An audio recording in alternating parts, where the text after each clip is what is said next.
Hello दोस्तों, welcome to ICM channel. आज हमसे डिस्कस करने वाले हैं बजाज फिनसर्व के बारे में। आज यदि आप चेक करोगे तो 1% का यहाँ पे गेन दिखने को मिला है, और यदि आप चेक करते हैं तो लगभग आपको 1.5% तक यहाँ पे कमजोरी देखने को मिल रहा है। यानी कि अब ये स्टॉक जो है अप्स एंड डाउन देखने को मिल रहा है। ठीक है, अब देखो यार, इस वीडियो को जो है ना, यहाँ पे आपका 3 व्यूवर देख रहे हैं। ठीक है, 3 व्यूवर देख रहे हैं। अब मैं ऐसा क्यों बोल रहा हूँ, देखो यहाँ पे पहला व्यूवर जिनके पास ये स्टॉक है और जिन्होंने यहाँ पे बाई किया हुआ एक हाई प्राइस में, जैसे कि 1600 आपका हो सकता है, इससे ज़्यादा का लेवल आपका हो सकता है। जो दूसरे हैं वो अभी यहाँ पे सोच रहे हैं कि क्या अभी बाई करना यहाँ पे सही रहेगा या नहीं रहेगा, यानी कि एक फ्रेश एंट्री। और जो थर्ड व्यूवर है वो यहाँ पे बाई अभी इस प्राइस पे किए हुए है, यानी कि लगभग 1300 का रेंज आपका हो सकता है, या 1325 1330 में उन्होंने बाई किया हुआ है।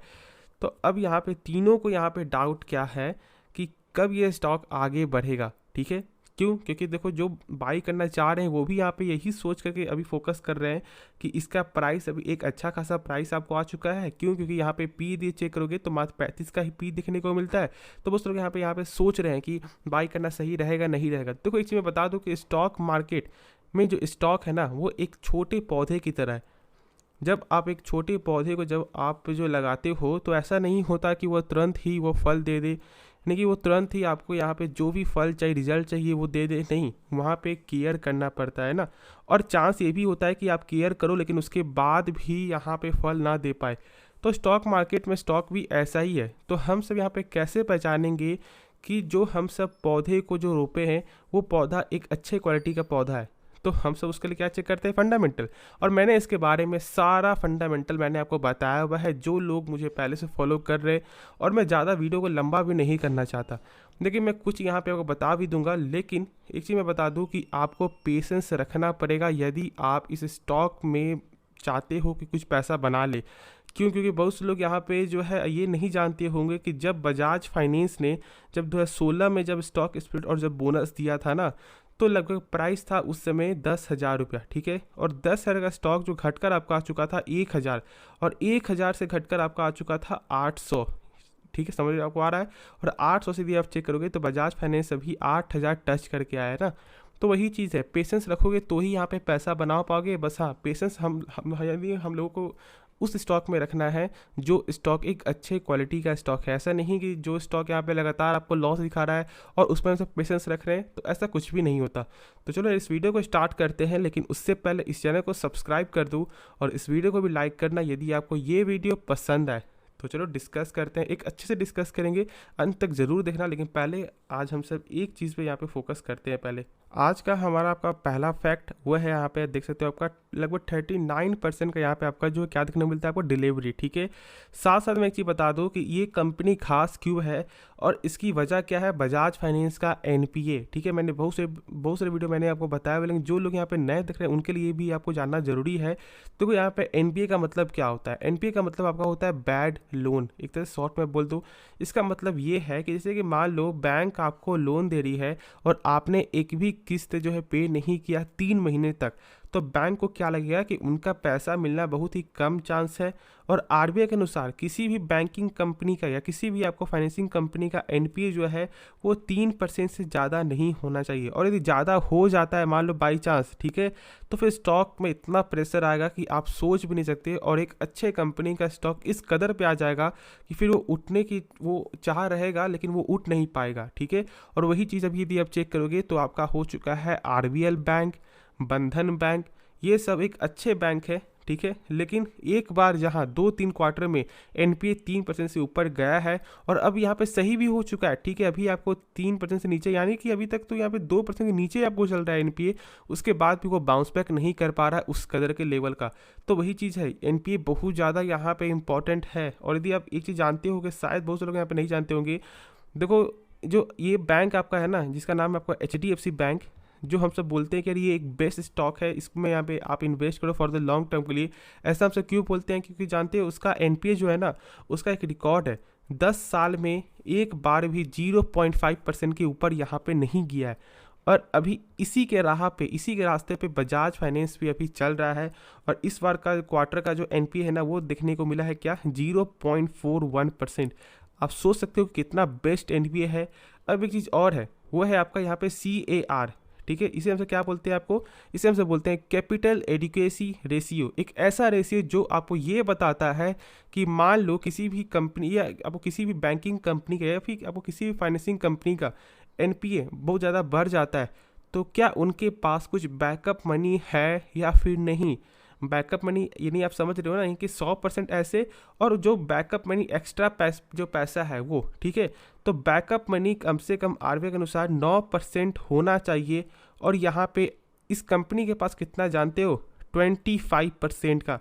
तो आप सोच सकते हो कि इनके पास कैश की कोई भी कमी नहीं है, और मैंने शुरू से बताया हुआ कि आपको ये ग्रुप जाना भी जाता है कैपिटल के मामले में, ठीक है।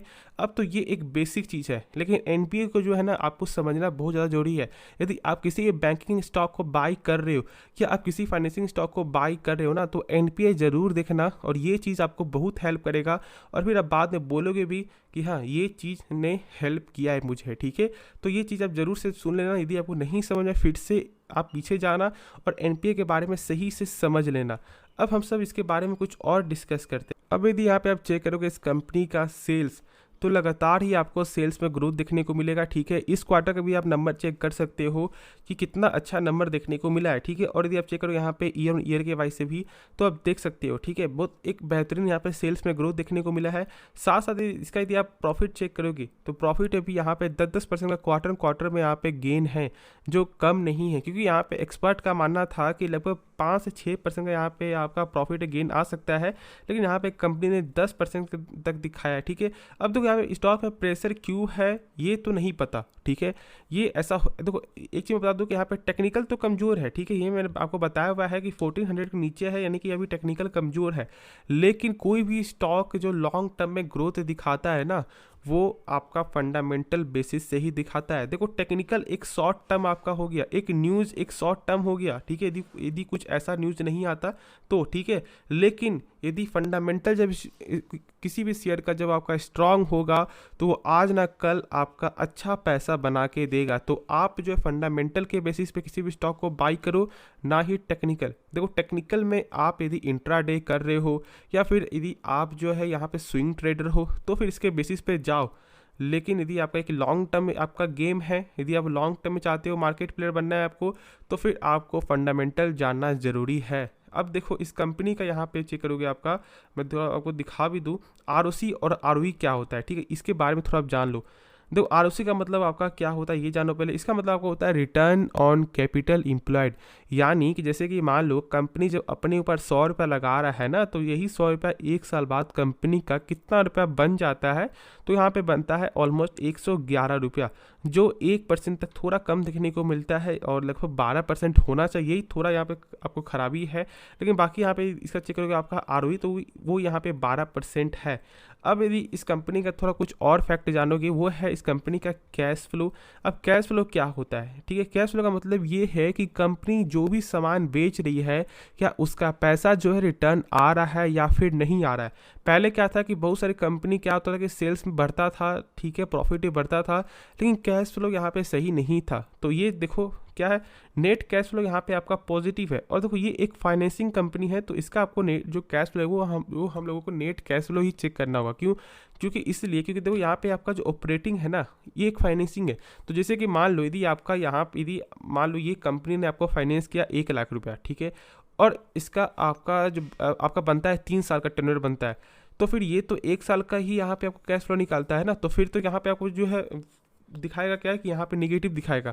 तो इसलिए यहाँ पे आप नेट कैश फ्लो चेक करो। अब देखो यहाँ पे 3 तरह का है, मैंने बताया आपको। पहला मैंने जो आपको शुरू से बताया था, ठीक है, और दूसरा क्या आपका इन्वेस्टिंग, थर्ड फाइनेंसिंग। अब इन्वेस्टिंग का मतलब क्या, इन्वेस्टिंग का कि कंपनी ने जहाँ पे पैसा लगाया क्या उससे कुछ पैसा आ रहा है या नहीं आ रहा है, जहाँ फाइनेंस है क्या उससे कुछ पैसा आ रहा है या नहीं आ रहा है। तो आप देख सकते हो कि यहाँ से पैसा आ रहा है, देख सकते हो ना, यहाँ पे प्लस पे है। तो वही चीज़ है, यहाँ पे नेट कैश फ्लो इस कंपनी का पॉजिटिव है। आराम से निश्चिंत रहो, होल्ड करके चलो। साथ साथ इस कंपनी यदि आप चेक करो यहाँ पे प्रमोटर्स का, तो 60% का आपका प्रमोटर्स होल्डिंग भी देखने को मिलता है। और यहाँ तक कि ब्रोकर भी यहाँ पे टारगेट आपको दिए हुए हैं, ठीक है, मैंने बताया था आपको। अब क्या टारगेट था आपका, देखो 1625 का टारगेट है आपका ICICI डायरेक्ट का, और वही टारगेट आपको 1650 का जो है वो आपका शेयर खान का देखने को मिलता है। अब देखो मैं किसी के टारगेट में कभी भी स्टॉक को बाय या सेल करने का सलाह नहीं देता, लेकिन जो लोग यहाँ पे मोटिवेट हो रहे हैं, जैसे मान लो जिनका लॉस हो रहा है, ठीक है, मान लो जिन्होंने बाई किया हुआ 1600 के प्राइस में, जब आपको वो यहाँ पे सुनेंगे कि ब्रोकर ने टारगेट दिया है ना, तो उनको एक अंदर से क्या होगा, आपका मोटिवेट फील होंगे वो, क्योंकि उनको लगेगा कि चलो ब्रोकर ने बोला है तो अब ये स्टॉक आगे जाएगा। लेकिन वो ये विश्वास नहीं करते हैं कि ये कंपनी आगे जाके यहाँ पे जब इसका फंडामेंटल सही होगा तो यहाँ पे आगे जाएगा। हाँ, यदि कुछ भविष्य में कुछ खराब हो जाता है तो एक अलग बात है, लेकिन अभी फिलहाल के बेसिस पे हम सब ऐसा बोल सकते हैं कि आराम से इस कंपनी में होल्ड करके चलो, और यदि मौका बने तो बाई ऑन डीप भी करते रहना। ठीक है, देखो यहाँ पे मेरा थोड़ा आवाज़ फंस रहा है क्योंकि मेरा थोड़ा गला में इशू है और इसके कारण ऐसा हो रहा है, तो इसे आप यहाँ पे इग्नोर करना। लेकिन जो मैंने कहा उसी को ज़रूर फॉलो कर सकते हो। होप ये वीडियो पसंद आया होगा। बाकी कुछ भी सीखने को मिला इस चैनल में, इस चैनल को सब्सक्राइब कर सकते हो और इस वीडियो को लाइक कर देना, दोस्तों में जरूर से शेयर कर दो जिनके पास ये स्टॉक है। तो चलो मिलते हैं नेक्स्ट वीडियो में, तो तब तक के लिए धन्यवाद।